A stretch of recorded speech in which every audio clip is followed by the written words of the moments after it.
apa yang saya nampak waktu tu, saya ternampak kelibat ni macam suarakan muka dia macam tu daripada celah dia daun tingkap tau. Beberapa kali lah benda Allah tu muncul tau. Namun waktu ni saya ni astagfirullahalazim macam tu. Tapi saya tetap biarkan saja. Sebab yalah, dah nama kerja kan. Tak cukup dengan itu tau. Benda tu mula jalan tau, mengelilingi pos kawalan.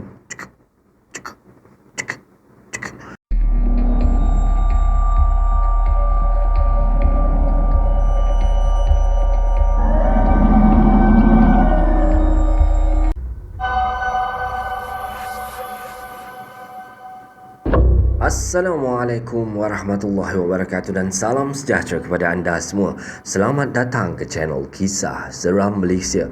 Diharapkan anda semua pada hari ini sihat-sihat belaka lah hendaknya, insya-Allah. Baiklah, sebelum kita bermula ya, semua kisah-kisah yang saya akan ceritakan dekat sini pada hari ini anggaplah sebagai satu hiburan saja. Jangan terlampau taksub ataupun terikut-ikut.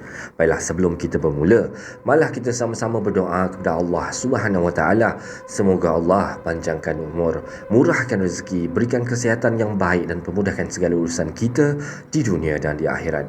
Dan semoga Allah memberikan syurga buat emak dan ayah kita. Amin amin ya rabbal alamin. Jadinya, tanpa membuang masa lagi, kali ini KSM nak bawakan anda kisah berkenaan dengan Pak Gad. Marilah kita terus ke video yang pertama dengan lafaz Bismillahirrahmanirrahim. Mari kita mulakan.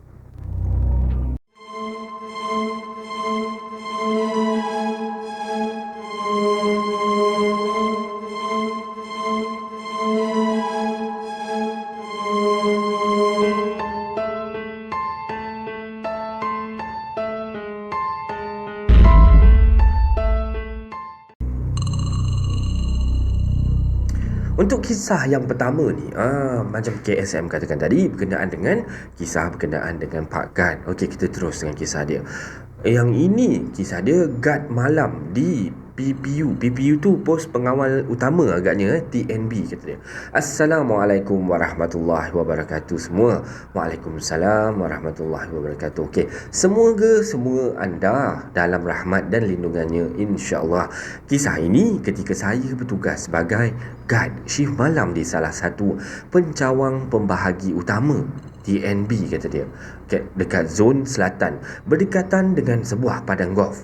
Okey, tapi lokasinya dirahsiakanlah demi menjaga kredibiliti dan nama baik beberapa pihak. Baiklah, petang tu saya ada mendapat satu panggilan lah daripada pegawai ronda untuk mengisi kebocoran pos, kerana ada staff-staff ataupun ada kawan-kawan saya yang bercuti. Jadinya saya pun tanpa membuang masa, saya pun setuju je lah. Orang kata nak pemudahkan urusan tempat kerja saya ni kan. Dan saya pun memulakan shift daripada pukul 7 malam sehingga pukul 7 pagi. Okey, untuk kisah yang pertama ni, dia terjadi pada malam pertama tau. Mula-mula saya bertugas kat situ dan keadaan PPU ni yang agak bersemak dan tunggang langgang ni, dan kawasan situ agak kotor tau, dan dikelilingi semak samun. Dan seperti biasalah, dan tempat ni juga tak ada langsung tau kemudahan asas yang sempurna lah. Macam mana, sebagai contoh proses kita nak buang air lah, agak sukar kan, ini tak ada tandas. Kebiasaannya mereka akan membuang air kecil ni dalam longkang je, dan ini akan membuatkan gangguan akan selalu muncul. Ialah tempat kotor, ada bau-bau hancing, bau-bau macam-macam lah kan. Jadinya memang mengundang benda-benda tu untuk mengganggu lah. Okeylah, macam biasa kata dia, saya masuk dan laporkan diri ni untuk mulakan tugas. Dan jam waktu tu telah pun menunjukkan pukul 9 malam tau. Dan waktu ni mata dah mula mengantuk tau. Macam biasalah, clocking dan round setiap jam ni memang orang kata compulsory, mesti kena buat. Dan habis bosan dah waktu tu dah layan movie dah. Tukarlah daripada layan movie dah tukar pergi dengar lagu pula. Tapi bila tengok jam, terasa lambat benar lah masa ni nak bergerak kan.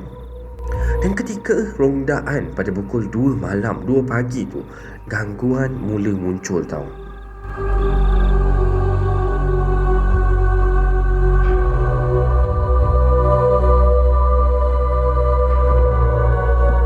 Dan apa yang yang saya nampak waktu tu, saya ternampak kelibat ni macam suarakan muka dia macam tu daripada celah dia daun tingkap tau. Beberapa kali lah benda Allah tu muncul tau. Namun waktu ni saya ni astagfirullahalazim macam tu, tapi saya tetap biarkan saja. Sebab yalah, dah nama kerja kan. Tak cukup dengan itu tau, benda tu mula jalan tau, mengelilingi pos kawalan dalam gerakan yang sangat perlahan tau. Dan dengan jelas waktu ni nampak susuk tubuh tau, seperti orang tua jalan membongkok dengan rambut botak dia, dengan mulut tenganga dan air liur ni menitis-nitis tau, tak henti.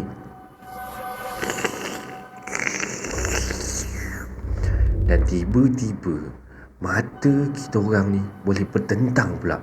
Setiap kali dia mengelilingi pos kawalan tu, dia lalu kat depan pintu pos tu, dia akan memandang tepat ke arah saya tau. Dan bila saya dah nampak macam tu, saya dah astagfirullahalazim. Hanya zikir-zikir sajalah yang mampu saya lafazkan waktu tu.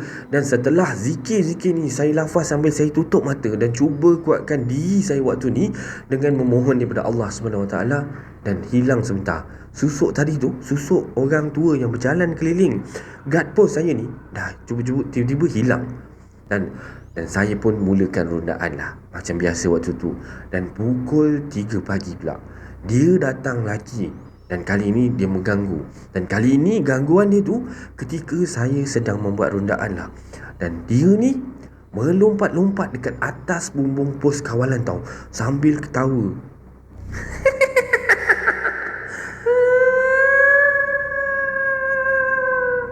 Waktu tu saya punya terkejutnya, ya Allah, dengan suara dia nyaring tu, semakin saya ni dah berpeluh-peluh sejuk dah waktu tu. Saya pandang je tau, tapi saya pandang daripada jauh lah, pandang je. Saya nak balik guard post waktu tu pun dah makin lama makin takut tau. Dan dalam hati ni kata, ish, macam ni tak boleh jadi ni, macam mana aku nak teruskan kerja macam ni kan. Ya, kalau gangguan macam ni makin lama makin teruk, makin lama makin teruk kan, benda-benda macam ni akan mengganggu pekerjaan saya. Jadi mau tak maulah terpaksa juga saya hadap. Yalah, sebab atas nama tanggungjawab kan. Dan syukurlah, alhamdulillah, tak tahulah macam mana saya ni boleh ada keberanian pada malam tu untuk menghadapi gangguan tersebut lah. Dan gangguan ni berakhir ketika azan subuh berkumandangkan tau. Allahu Akbar, Allahu Akbar.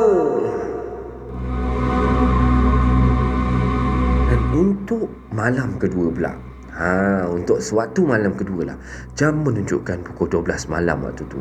Dan kali ni dia datang lagi. Tapi kali ni dia dah tak macam semalam punya rupa. Dia datang dalam bentuk seorang budak kecil tau, yang muncul sambil bawa layang-layang.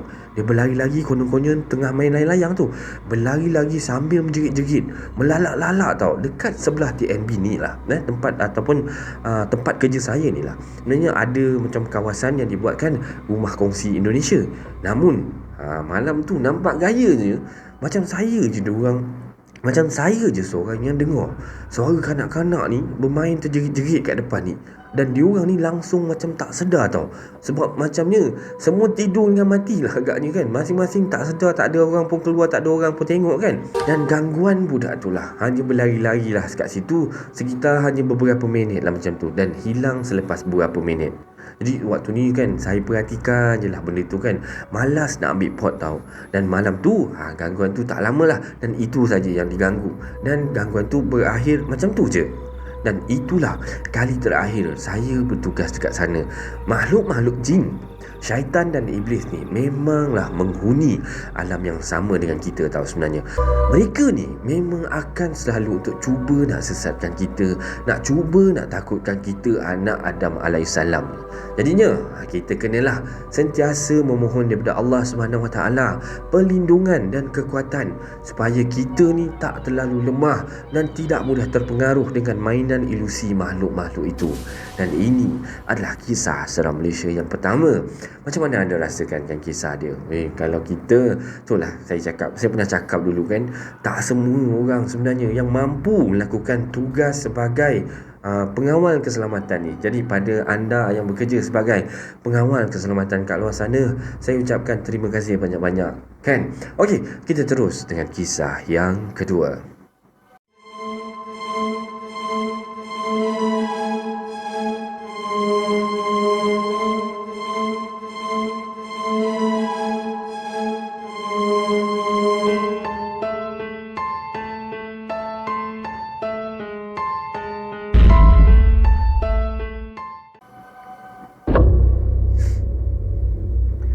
siapa Pak Gad nampak? Okey, saya ni peminat cerita mistik, dan maksudnya bukan hantu je yang saya minat apa-apa je yang luar normal tu, saya memanglah suka nak ambil tahu.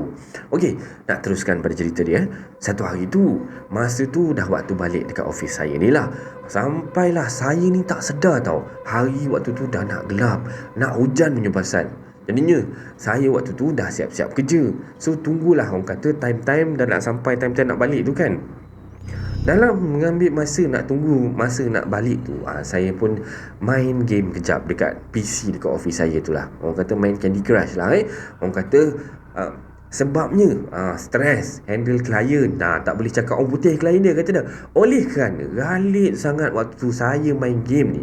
Lepas satu level ke satu level, lepas satu level naik ke satu level, sampailah office mate saya ni semua dah balik tau waktu tu. Saya boleh tak sedar pula. Astaghfirullahalazim.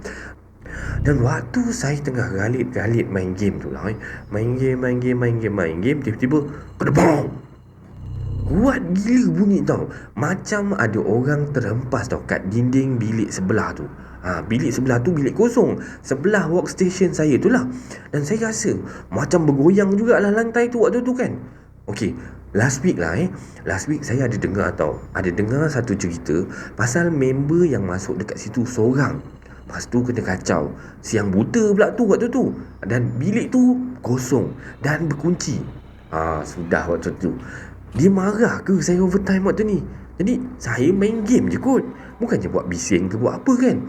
Jadi laju-lajulah saya kemaskan meja dan barang-barang saya semua untuk saya belah balik waktu tu. Dan PC saya ni still on tau, sebab saya tak sempat nak habiskan level game tu waktu tu. Saya ingat nak sleepkan je, tak nak shutdown, sebab lambat nak shutdown kan. So esok lah orang kata nak sambung main lagi. Dan saya waktu ni pun nak cepat-cepat balik, takut pun ada kan. Tiba-tiba boleh pula masa saya gerak mouse tu nak klik ke sleep tu, terkeluar satu pop-up dekat orang kata PC saya punya monitor tu. Macam ads lah, dia macam iklan kan. Biasa kan ada iklan kan, dengan ayat bling-bling kat situ. Dia tulis, dah nak balik ke? Janganlah balik dulu. Mungkinlah ini iklan BNB lah BNB ke, tapi tak pastilah Tapi bila baca macam tu, bila dah dengar kedebam bunyi tadi tu, memang meremang jugalah time tu kan. Saya waktu ni saya terus switch off kan monitor tu and jalan laju-laju tau. Jalan pandailah PC tu nak tutup sendiri ke, nak sleep sendiri ke nanti kan. So masa saya tengah berjalan tu lah, saya dengar bunyi PC saya ni tiba-tiba bunyi dia kuat. Macam CPU dia tu tengah proses berat punya program. Tak tahulah program apa yang dia proses kan, boleh jadi bunyi sampai macam tu. Padahal saya main game Candy Crush je pun kan. Yelah, nak keluar daripada situ, kena lalu dekat depan bilik kosong tadi yang ada bunyi kedebak tadi tu kan. Ada pula bunyi tau, orang tengah pulas tombol pintu tu daripada dalam. Daripada dalam bilik tu, bunyi je yang saya pasti saya dengar. Saya tak berani nak tengok tau tu. Gila nak tengok waktu tu. Sekarang kalau dia dah ajak saya masuk, apa saya nak buat kan. Jadinya waktu tu saya pun terus keluar, naik lift daripada wing saya ni, sampai je lift ni dekat aras bawah tu. Sekali pintu dekat wing yang saya nak keluar tu dah kunci lah pula. Astagfirullahalazim, memang dugaan betul lah malam ni kan. Boleh lah dah kunci kan. Yang office saya ni lah konsep dia lah, bila sampai jam curfew je, Pak Gad akan kunci semua pintu untuk nak keluar lah, kecuali satu lah, iaitu pintu yang paling dekat dengan Gad. Jadi Pak Gad ni boleh monitor siapa yang keluar, siapa yang masuk kan. Betul tak? Okey, jadinya dalam area lift tu yang saya turun tu tak bersambung dengan pintu yang dekat dengan Pak Gad tu tau. Terpaksalah saya ni naik lift balik pergi dekat arah satu semula tau.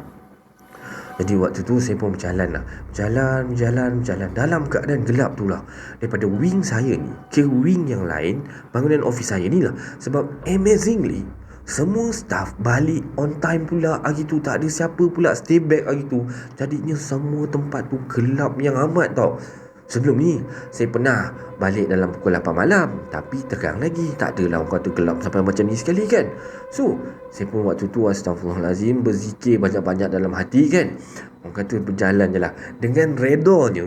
Saya tak pandang kiri, tak pandang kanan, tak pandang bawah, tak pandang atas, tak pandang belakang, depan pun kalau boleh saya tak nak pandang tau. Yelah, takut tak nampak apa-apa kan. Jadinya berkatlah saya malu-malu nak memandang ni. Tak adalah saya nampak apa-apa yang tergantung ke, yang terlekat ke, yang tertunduk ke, yang terbuai ke. Tapi bunyian daripada dalam toilet ni, di sepanjang laluan yang tak ada manusia tu, memang rancak lah. Macam ada orang berkenduri tau kat dalam tu. Dan akhirnya saya sampai dekat bahagian lift yang terang benderang dengan lampu Kalimantan. Ya, office saya ni kata dia miskin, kata dia pakai lampu murah je, lampu Kalimantan lah. Bos kata nak pakai lampu cantik hampir kat hotel, kata dia. Okay, saya pun bila sampai dekat lift tu, saya pun tekan lah butang lift tu cepat-cepat tau. Dengan harapan pintu lift ni terus terbuka lah. Sebab lift tu memang dah arah saya. Saya nampak kat situ, ditulis kat situ tingkat 1 kan. Jadi maksudnya kalau saya buka dia terus boleh terbuka lah pintunya. Tapi boleh pula lift tu lambat pula nak terbuka pintu dia tu. Dan dekat bahagian tangga tu bunyi macam ada orang tau tengah turun daripada tingkat atas tu.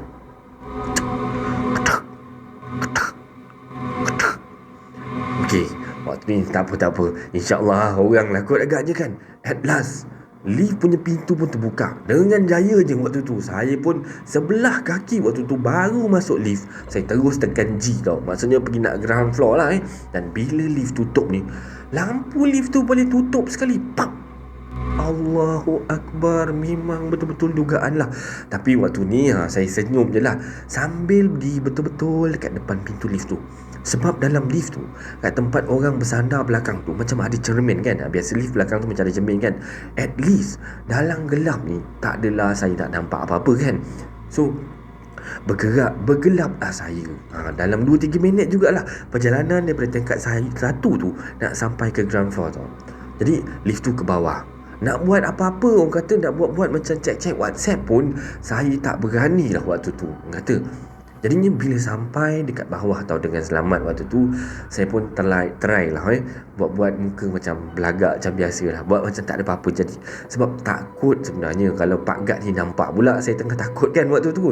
Jadinya bila sampai kat bawah, pintu lift dah terbuka, saya keluar. Cik, muka nak kena cover lah waktu tu kan. Muka macam ala-ala macam tak ada apa-apa, muka boyo gitu kan. Bila sampai dekat tempat depan pintu Pak Gad tu, saya senyum lah dekat Pak Gad tu kan. Sebabnya memang akan kena lalu dekat depan Pak Gad tu lah. Itulah tujuannya lift pintu dibuka satu je betul-betul kat depan Pak Gad tu. Memang Pak Gad nak kena tengok siapa yang keluar, siapa yang masuk tau. Jadinya kalau saya nak pergi ke kereta, memang kena lalu depan Pak Gad tu. Jadinya Pak Gad tu senyum je tau. Lepas tu dia tanya, "Dek, adik dah jumpa ke barang yang kata tertinggal tu? Banyak kali pakcik tengok tadi kau keluar masuk tadi daripada lift. Kenapa?" Waktu ni saya dah macam tak nak komen apa-apa. Jadinya saya sambung je senyum kat Pakcik Gad tu. Dan sampai sekarang ni lah saya tak tahulah nak kata apa. Dan sekian cerita saya ni. Dan benda ni sekali je jadi tau. Lepas tu dah tak ada dah. Dan harapnya teruslah tak ada sampai bila-bila terjadi perkara-perkara yang tak diingini pada saya dan pada kawan-kawan semua. InsyaAllah. Amin. Amin. Ya Rabbal Alamin. Okey, ini adalah kisah seram yang kedua. Semoga anda terhibur dengan kisah ni kan. Agak seram juga Okey, kita terus dengan kisah yang ketiga.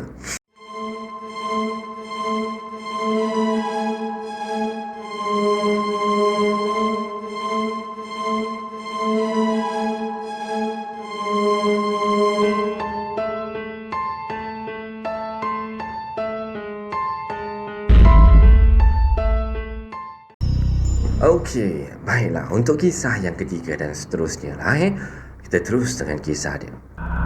Okey, untuk kisah yang ketiga dan seterusnya kita terus dengan kisah dia. Hai semuanya. Okey, pada tahun 2019 macam tu, saya dengan kawan-kawan saya ni pergi luangkan masa lah pada hujung minggu tu di sebuah lokasi pelancongan yang harus dirahsiakan lah tempatnya. Dekat sana ni terdapat ada satu air terjun tau. Memang orang kata ramai lah orang suka pergi tempat dia. Memang cantik, memang orang kata baik lah untuk isi keluarga pergi bercuti kat situ. Okey, je. So waktu tu saya dengan kawan-kawan ni sampailah ke destinasi ni tepat jam pukul 1.30 petang, 1.30 minit petang lah macam tu Dan kita orang kena bayar yuran masuk tau, sebanyak RM20 seorang. Mahal ni, kat mana Okey, dan awal-awal dah guard dekat sana ni dah pesan tau. Kata dia, "Hai, sebelum pukul 5 nanti kena keluar daripada sana tau. Kau jangan keluar lambat-lambat sangat." Jadinya dah dengar pesanan daripada Pak Gad tu, kami pun mulakan perjalanan lah. Jadinya perjalanan kami ni mengambil masa lebih kurang selama 15 minit macam tu. Mendaki tau, mendaki untuk sampai di lokasi air terjun tu lah. Mula-mula tu okey je, tak ada masalah pun. Orang kata tak rasa apa-apa, rasa orang kata happy je lah, gembira sebab nak berkelah kan dekat air terjun. Jadinya tak rasa apa-apa, tak ada rasa scary, tak ada rasa takut apa semua kan. So bila kita orang sampai lah, orang kata kita semua ready lah. Ready kan semua persiapan, orang kata nak mandi, nak kemah, nak berbarbecue bagai. Ada yang siap-siap dah terjun dalam air dah waktu tu. Tapi yang peliknya kita ni tak dibenarkan tau untuk berenang sampai ke hujung sekali berdekatan dengan air terjun tu tau.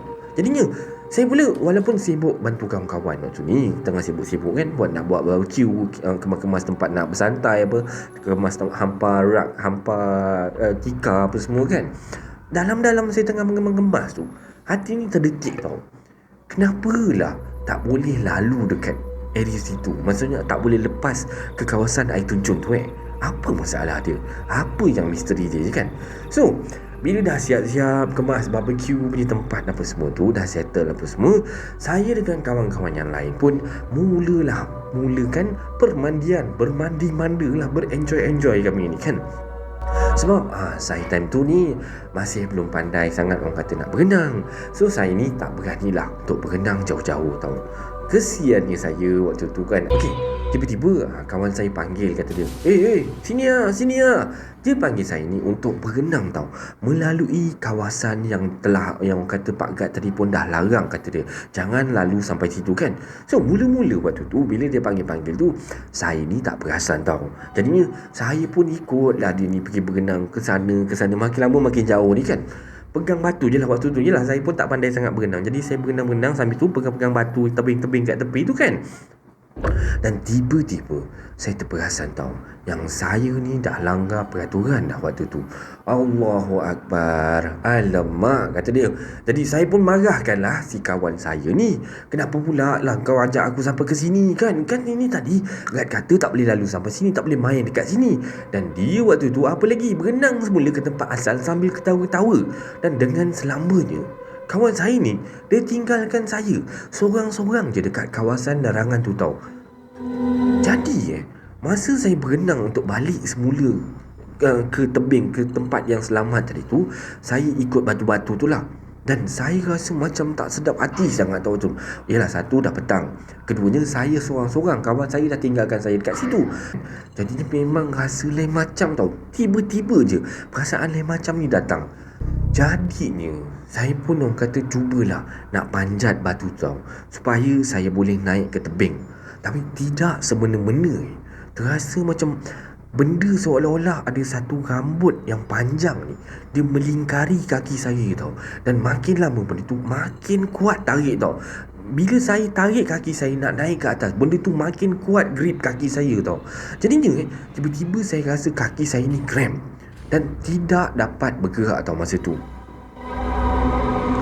Time ni saya dah start tenggelam timbul. Kejap naik atas, kejap tenggelam dalam air kan.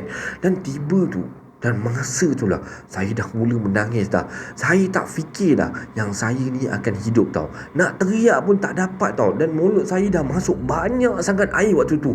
Seolah-olah waktu tu mulut saya ni, badan saya ni ditarik ke dalam air waktu tu. Tapi saya cuba untuk capaikan tangan saya ni ke batu. Dah cuba ni, gagal, tak dapat nak capai. Dan masa tu saya cuma dah ingat Tuhan je waktu tu kan. Saya ni memohonlah supaya Allah bantu saya ketika tu. Dan tiba-tiba benda yang melingkari kaki saya ni hilang tau. Dan saya gunakan tenaga terakhir saya waktu tu untuk capai semula batu. Dan akhirnya saya berjaya. Dan bila saya dah naik ke tebing ni, saya cepat-cepatlah berlari ke arah kawan saya ni dan tanya dia kenapa tak tolong saya. Dan dia jawab saya dengan selamba je. Membuat jawapan yang dia bagi pada saya ni membuatkan saya waktu tu macam tergamam tau. Dia cakap dia ada je nampak saya tadi berjalan ke arah bilik untuk persalinan, bilik persalinan untuk salin baju. Allahu Akbar, waktu tu saya ni dah hampir mati dekat sana, dekat dalam air terjun tu. Dia boleh cakap saya ni pergi bersalin baju pula. Allahu Akbar, memang sungguh-sungguh saya memang macam tak percayalah dia jawab macam tu kan. Tapi saya tak pastilah betul ke tidak ke kan. Jadi saya cuba berhusnuzon je lah waktu tu. So saya pun ceritakanlah perkara yang sebenar, apa yang baru berlaku sebentar tadi kepada dia tau. Dan waktu ni bila dia dengar macam tu, dia macam terkejut tau. Jadi macam tak percaya dengan cerita apa yang saya cerita. Tiba-tiba dia tegur, kaki kau kenapa ni? Banyak luka-luka ni kan? Dan saya tengok, yalah macam dekat kaki ni seolah ada kesan kuku yang panjang macam bergarit dekat sekeliling kaki saya tu, kiri kanan. Dan saya bukan main terkejutnya lagi bila waktu saya nampak tu. Bila tengok keadaan kaki saya macam tu, ya Allah, teruknya, ya Allah. Mungkin apa yang saya rasa melingkari kaki saya tu, itulah yang meninggalkan kesan seolah-olah kesan kuku ni. Dan kawan-kawan yang lain pun waktu ni jadi terkejut tau. And kita orang malam petang tu decided lah untuk nak balik awal. Sebelum jam 5 petang, kita orang pun dah, orang kata dah siap-siap kemas barang, dah nak terus, orang kata nak balik. Dan sepanjang perjalanan nak balik tu lah, seorang pun tak berani nak tanya apa-apa lagi.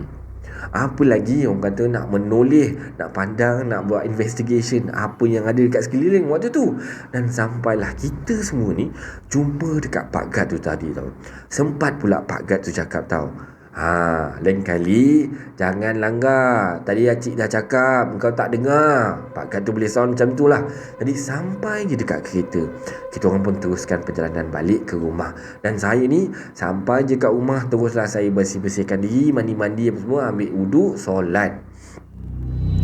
Dan baring dekat atas sofa lah kan. Kononnya orang kata nak rehat-rehatkan diri lah. Sementara mak saya ni masih memasak waktu tu. Terdetik lah hati saya ni, orang kata nak tahulah tempat yang saya bawa pergi tadi ni kan. Yalah, pasal air terjun ni lah. Kot ada cerita seram di sebaliknya lah Tadinya saya pun buka handphone, saya search lah nama air terjun tu. Dan keluarlah apa yang saya cari-carikan tu tau. Rupa-rupanya pada tahun 2009 macam tu, dekat tempat air terjun ni pernah terjadi tau. Ada satu kejadian di mana seorang budak kecil tau lemas dekat kawasan larangan tu. Kawasan yang Pakcik Gad tadi larang kita orang pergi tu kan. Jadi sampai sekarang lah arwah tu tidak pernah lagi ditemui. Walaupun anggota keselamatan, anggota bomba, anggota semualah, orang kata pasukan penyelam semua dah pergi ke situ, tak jumpa jasad budak tu tau. Dan kata orang ramai, kata orang sekeliling, kata orang kampung lah, yang kawasan tu, itu kawasan terlarang lah, itu adalah kawasan yang paling dalam sekali. Dan terdapat ruang yang besar tau, dekat celah batu yang besar tu, dekat bawah dia tu macam ada satu ruang yang kalau dah termasuk dalam tu, harapan nak jumpa tu memanglah susah. Jadinya saya pun terasa sangat-sangat lemah waktu tu. Bila dah baca macam tu, jantung ni rasa jatuh terus macam tu kan. Dan terfikir jugalah saya waktu tu, kalaulah saya ni tadi tu kan terlemas ataupun betul-betul memang kena tarik, tak tahulah. Mungkin sekarang ni saya dah tak ada kat sini. Dan saya waktu tu bersyukurlah sangat-sangat kan. Bersyukur pada Allah SWT. Memanglah saya tak kena, orang kata tak kena gangguan tu lah. Jadinya, dan selepas daripada orang kata pengalaman saya lah kena ganggu dekat air terjun tu kan, saya ni tidak lagi pernah menjejakkan kaki ke mana-mana air terjun pun. Orang kata cukuplah kesan lebam, kesan luka dekat kaki saya ni sebagai pengajaran supaya tidak meremehkan perkara-perkara yang patut kita patuhi. Dan ini adalah kisah seram Malaysia yang ketiga. Jadi Abang KSM ada nak cakap sikit lah. Biasanya kan yang jaga ataupun pengawal kan, Pak Gad ni kan, dia orang lagi tahu tau daripada kita. Jadinya kita sebagai pengunjung satu-satu tempat, kawasan perkelahan, kawasan orang kata tempat-tempat hutan ke apa, bila diberikan pesanan ataupun bila dia orang tinggal pesan apa-apalah kita kena ikutlah. Sebab kadang-kadang dia cuma bagi tahu je, dia tak beritahu kenapa. Kan? Sebabnya kalau dia beritahu kenapa dah tak jadi pula kita nak pergi, kita akan jadi takut. Jadinya itulah, kita kena dengar pesanan orang-orang ataupun guide ni ke, pasal orang tua ke kan. Jadi kita terus dengan kisah yang seterusnya.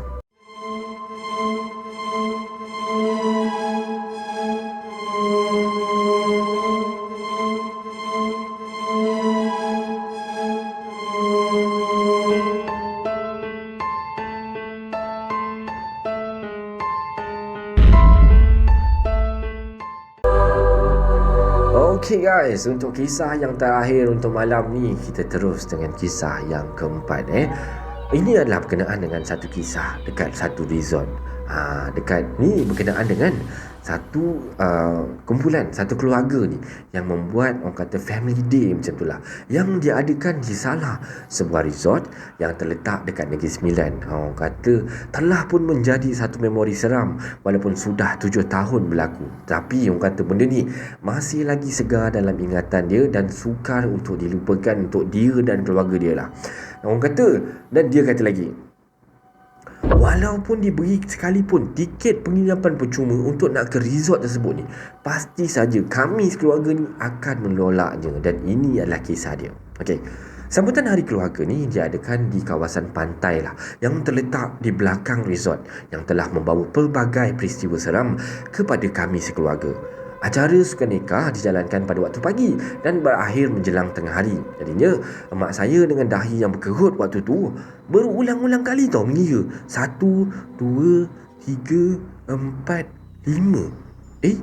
Dia kira lagi 1, 2, 3, 4, 5. 5 orang kanak-kanak tau yang terlibat dalam acara sukan nikah tu. Manakala begitulah orang kata jumlah dia, sehinggalah ke acara pengambilan hadiah. Dan kami pada masa tu, waktu tu kami ni masih budak-budak lagi lah, hanya ketawa-ketawa kecil dan tidak memikirkan tentang apa-apa yang pelik pun, dan hanya membetulkan saja jumlah kanak-kanak yang terlibat. Iaitu sebenarnya orang kata saya dengan yang main saudara mara saya tu hanya ada 3 orang je. Macam mana mak saya boleh kira sampai 5 orang kan? Jadi sejujurnya lah, emak saya ni mempunyai satu keistimewaan lah. Orang kata ada kalanya hijab je ni terbuka dan dapat melihat dan merasakan kehadiran entiti ni. Jadi orang kata di sesuatu kawasan ke, contoh tempat yang mempunyai tapak sejarah ataupun ada kisah-kisah tertentu, tapi tidaklah dekat semua tempat yang dapat dirasainya. Alhamdulillah lah, kalau tidak mesti stres kata dia kan. Okey. Jadi selepas selesai acara sukan nikah ni lah, kami semua bergegas orang kata balik ke resort, dan dekat sana ni kami terpaksa menunggu lama sangat untuk mendapatkan rumah ataupun resort ataupun bilik yang telah pun kami tempah pada beberapa bulan yang lepas tau.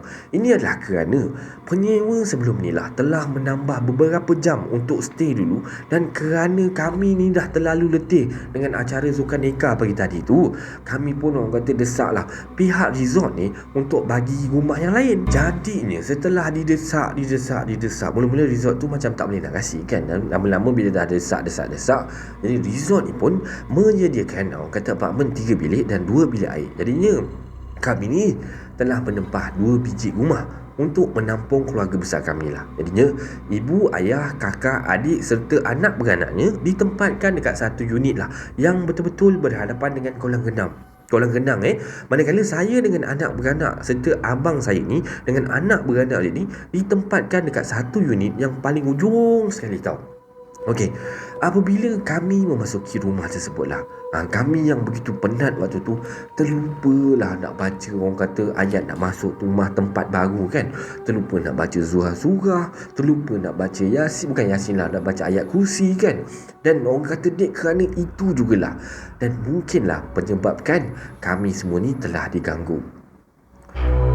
Bermula pada petang hari yang samalah, saya terkejut tau apabila abang saya ni berlari keluar daripada biliknya dengan muka yang sedikit cemas tau, sambil memerhati di sekeliling ruang tamu ni.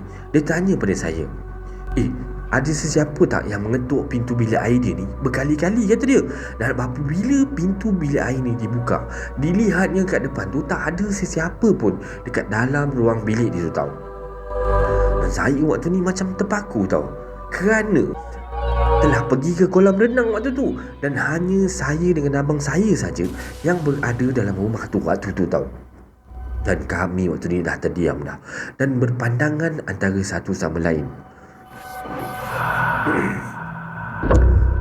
Dan menjelang waktu maghrib waktu tu, sedang kami semua ni ingin menunaikan solat maghrib, kami terdengar jeritan dekat luar unit waktu tu.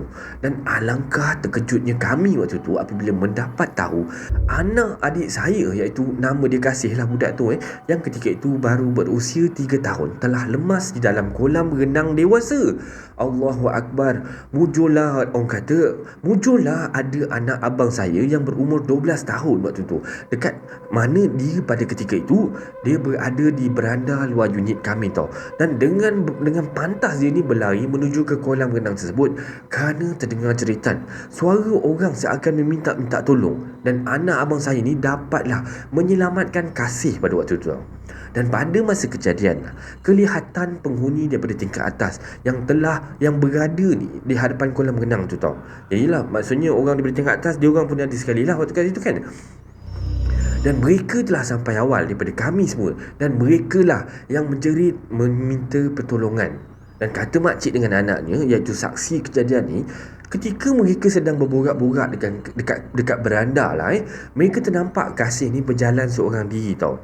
Berjalan menuju ke kolam renang ni, dan turun menggunakan tangga kolam tu tau. Dia turun daripada tepi kan, tangga tu turun, lalu masuk ke dalam kolam renang dewasa ni. Jadinya sambil waktu tu, bila dia orang perhatikan daripada datang, bila diorang perhatikan daripada atas, dia nampak si Kasih ni tengah berenang kuat lentang tu waktu tu. Jadi waktu tu dia rasa macam pelik lah, kerana pada masa tu tak ada sesiapa pun di samping si Kasih ni. Kata makcik tu, dia waktu tu dah rasa macam lain macam kan. Waktu tu pun dekat maghrib kan, dia dah rasa macam lain macam, rasa curiga dan dah tak sedap hati tau. Lantas dia segera mengejak anak dia ni untuk turun ke bawah, dan takutlah jika ada sesuatu yang tidak diingini berlaku tau. Bila sampai kat bawah, alangkah terkejutnya diorang ni apabila sampai dekat kolam tersebut ni, si Kasih ni tengah terkapai-kapai macam kelemasan waktu tu. Dan menurut pandangan mereka dekat tingkat 1 apartmen tu lah, Kasih ni dilihat berenang-renang kuat lentang ni. Tapi sebaik saja mereka tiba kat bawah ni, Kasih dah terkapai-kapai tau. Jadinya kami semua yang berkumpul pada masa tu memang terkejutlah dan tergamam, kerana Kasih ni memang tak pandai berenang tau. Macam mana pula dia orang boleh cerita si Kasih ni tengah berenang kuat lentang? Dan adik saya pula telah membawa si Kasih ni pergi ke klinik. Dan Alhamdulillah semuanya selamat. Dan pada malam tu kami semua berasa kesal sangat-sangat kerana cuai, dan sesungguhnya kami semua tidak sedarlah kerana yang Kasih ni tak ada dekat sisi kami pada masa tu, sehingga boleh menyebabkan perkara yang tidak diingini macam ni boleh terjadi tau. Jadinya jam telah pun menunjukkan larut malam lah, dah tengah-tengah malam macam tu, pukul 12 lebih macam tu. Tetapi abang sulung saya ni tidak dapat nak melelapkan mata lah. Mungkin sebab memikirkan satu persatu kejadian yang telah menimpa kami lah, kejadian-kejadian aneh yang menimpa kami. Jadi abang saya yang tak berasa selesa lah waktu tu mengambil wuduk, dan orang kata bangunlah untuk nak solat, nak tenangkan hati lah agaknya. Tiba-tiba abang saya ni seakan-akan dapat merasakan ada susuk tubuh perempuan tua tau, duduk ni macam meluncurkan kaki tau dekat hadapan cermin di dalam bilik tidur mereka. Dan sesudah solat, abang saya ni mencapai telefon bimbit dia dan mencari surah Yasin untuk dibaca waktu tu.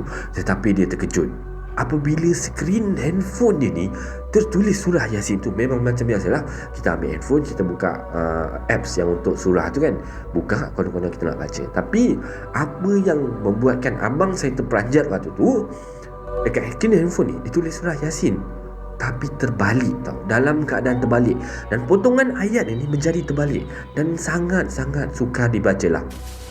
Dan abang saya ni kemudian membaca surah-surah Al-Quran yang apa yang dihafal je lah. Dan abang saya waktu tu dapat merasakan tau, susuk entiti ataupun makcik yang tadi tu, nenek yang tadi tu menghilang. Sebaik saja ayat-ayat suci Al-Quran ni dibaca. Dan saya pula waktu tu tidak lena tidur tau. Saya terjaga daripada tidur kerana berasa macam panas sangat tau. Dan seperti kebiasaannya lah, ada sesuatu yang berlaku. Dan saya sangkakan suami saya ni dah menutup penghawa dingin dekat dalam bilik tidur kami waktu tu. Dan apabila saya amati betul-betul, saya tengok, tak juga, aircon hidup je. Dan suami saya ni waktu ni tidur dengan lena sekali, berselimut siap berkeruh lagi je kan. Dan saya pula yang peliknya, saya ni boleh rasa panas yang amat. Dan saya terdengar tau, macam ada bunyi gonggongan anjing tau.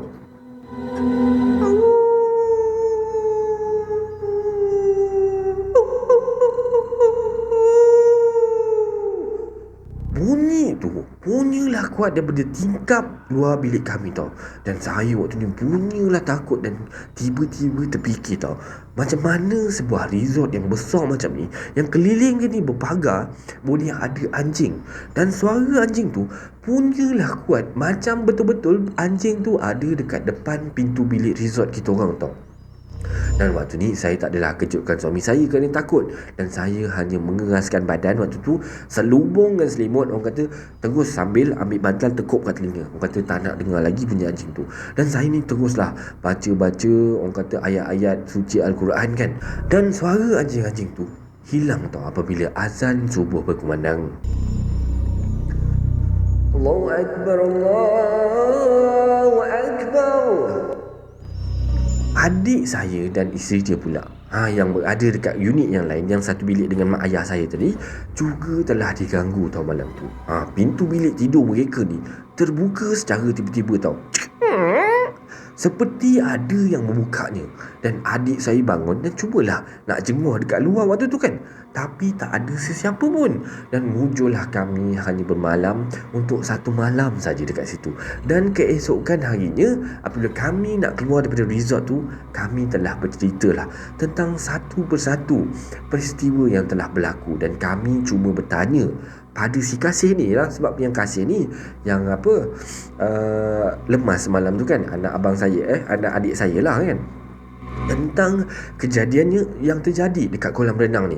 Jadi si kasih ni pun bercerita lah, kata dia, kasih beritahu bahawa ada kawan yang mengajaknya pergi ke kolam renang dan mengajar dia berenang. Walau bagaimanapun, kasih beritahu yang kawan tu lain sikit. Kata dia kawan tu berbau busuk dan rambut dia ni kusut masai, tidak bersikat. Sememangnya si Kasim ni seorang yang petah. Orang kata budak kecil tapi dia pandai berkata-kata tau. Orang kata rajin nak, mulut dia becok macam tu lah, rajin nak bersembang kan. Dan kami ni membuat andaian lah bahawa kawan yang diceritakan oleh si Kasim tu bukannya lah daripada golongan manusia tau.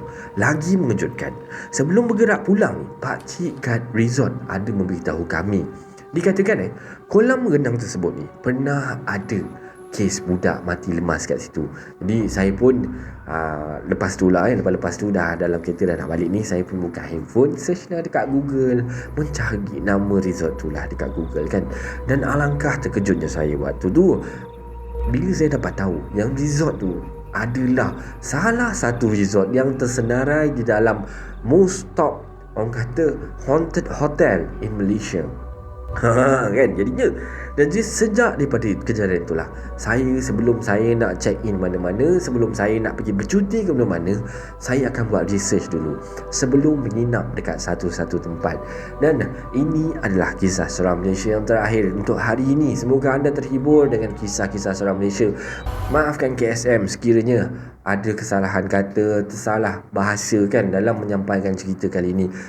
Semoga anda terhibur dan terima kasih kerana sudi mendengar kisah seram Malaysia pada kali ini sehingga akhir. Sebarang komen, like dan share daripada anda semua adalah amat-amat dihargai. Dan terima kasih pada yang dah sudi subscribe di channel Kisah Seram Malaysia.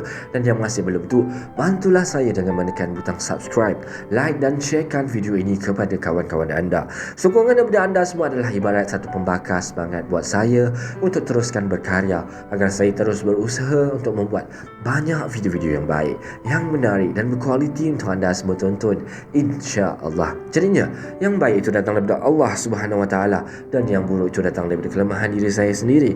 Saya akhiri kisah seram Malaysia pada kali ini dengan lafaz Assalamualaikum warahmatullahi wabarakatuh. Terima kasih semua.